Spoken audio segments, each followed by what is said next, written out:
Hey cello players, I'm going to be doing a video for Allegretto, which is by Beethoven, and it's going to be the first piece that we're going to be working on both in orchestra, and we're eventually going to do a recording project where we're going to try and all individually record this and see if we can put it together. So the very first thing I do when I see a new piece is I look at the key signature. Now I look at the beginning, and a lot of times people say, oh, the key signature is 2/4, but that is the time signature, which is important, but not the key signature. Okay, so the key signature is if you have any sharps or flats or naturals. And in this case, I don't see any sharps signs and I don't see any flat signs there. So we're gonna have all natural notes. Now, the finger that it mostly affects is the difference between our third finger and using our second finger. So third finger is sharp, at least on our A string and our D string. Second finger is natural on our A string and our D string. So if we ever play that, we're going to have that. Now there are a couple places where things are marked in as sharps. That doesn't mean every time we play it's going to be a sharp. It has to be marked in specifically. So we're going to start right at the beginning, and I'm going to stop and I'm going to talk a little bit as I play. But the very first note is a long A, and for now we can just use our A string.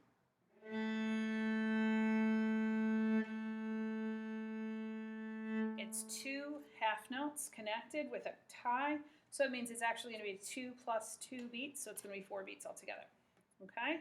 Now I'm going to start where we've got the long, short, short, long, long. 4 fingers on your G string. 1, 2, ready, and.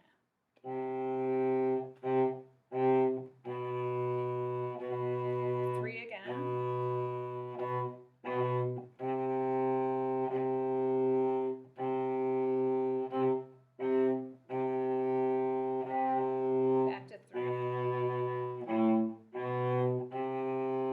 Measure 11, 1 on D. And I'm going to stop right here. I see an open D string, but it has a sharp sign in front of it. If you sat on something sharp, you would jump up higher. If you see a sharp sign in front of a note, you want it to sound higher. So in order to do that, instead of playing open, we want it higher than open. We want it lower than 1. So I'm going to pull my first finger backwards here. So in between nothing and the first finger. So it's backwards, measure 12. Ready, and. Measure 13 says, get rid of that sharp, play a natural. Measure 14 has 4 fingers sharped. Now my pinky is too tired and too tiny and too small to do this, so we're going to do an extension.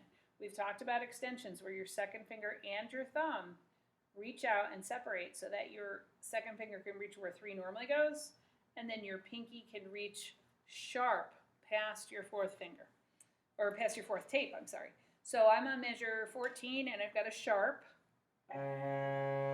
only for 1 note, and the next note is regular where your 4 goes. I just played it with my 3rd finger. You can slide back if you want. So then the next note is all regular 4s.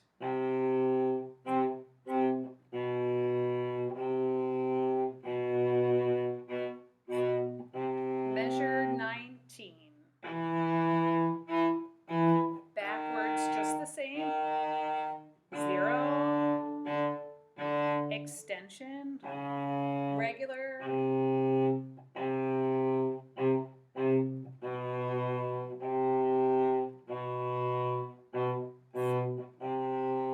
27 is rest. And those notes in measure 28, backwards first finger on the G string this time, and then stretchy 4 on the D string this time. Then we have a rest again, 3 fingers. Rest, 0 G, open G, 35, rest, rest, I made a mistake, 3,